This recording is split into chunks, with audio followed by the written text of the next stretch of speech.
Benim adım Kutluk Derviş. Doğu Türkistanlıyım. Oradan Çin zulümü nedeniyle ben Doğu Türkistan'da Esseber Üniversitesi öğretmen üyesiydim. Sonra Doğu Türkistan'da tabii ki dini eğitim tüm şeyler yasaktır. Biz orada Kur'an-ı Kerim öğrenmek yasak olduğu için biz Kur'an-ı Kerim'i okumanı bilmiyordum. Kendim öğrendiğim için tecvidim düzgün değil. Sonra Çin'e gittim. Çin'de bir fırsatta Çin'de Kur'an-ı Kerim CD'sini orada serbest satıyordu. Bunu getirdim Doğu Türkistan'a kendim tecvidimi düzeltmek için. Kur'an-ı Kerim CD'si getirdim ve arkadaşlarımı dağıttığım için beni yakaladı. Bana idam cezası verdiler.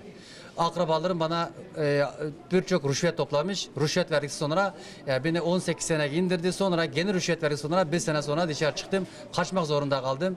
5 senedir Türkiye'deyim. Şu an Türkiye'de yaşıyorum. Yeni buradaki Çinlilerden yapmış olduğu zulümleri yalanlamak, bu da bir Çin zulümünün bir parçasıdır. Çünkü zaten Çinliler ezelden böyle davranıyorlar. Peki ben sormak istiyorum. Bizdeki Doğu Türkistan'daki yaşanan zulümler, yalanları sormak istiyorum. Peki ben neden buradayım? Eğer zulüm olmasaydı ben ne işim var benim Türkiye'de? Zulümden dolayı buraya geldim. Yani bu Türkiye'nin şimdi Çin büyük bir ekonomi gücü olduğu için yani Türkiye'nin bize hayırlık yaptırmak için uğraşıyorlar. Bunun için yalanlıyorlar. Çünkü orada kapalı bir ortam olduğu için orada olaylarını hiç kimse medyaya yansıtamıyor. Mesela geçen senede Ramazan Bayramı'ndan bir gün önce de Doğu Türkistan'ın Yerkent ilçesinde 4 köyünü dümdüz ettiler. 5000 tane şehidimiz var. Bunu tüm dünya duymuyorlar. Hiç kimse sormuyorlar. Orada kaç kişi öldü diye sormuyorlar. Ama 5000 tane şehidimiz var. Yani bunu bir tane çocuk Yerken ilçesinden bu haberini duyunca sadece telefon ile Ürümçi, Doğu Türkistan başkenti Ürümçi'deki bir arkadaşına duyurmuş. Buna idam cezası verdiler. Böyle durumda Doğu Türkistan'daki gerçek fotoğrafını kim çekebilir? Oradaki gerçek zulümlerini fotoğraf çekmesi mümkün değil. Eğer bunu yalanlar olsa bir hafta önce Tayland'ın 110 tane kardeşimizi Doğu Türkistan kardeşimizi Tayland'ın Çin'i götürdüler. Çinliler zorla. Onları nasıl götürdü? Onların durumunu görsün yeter.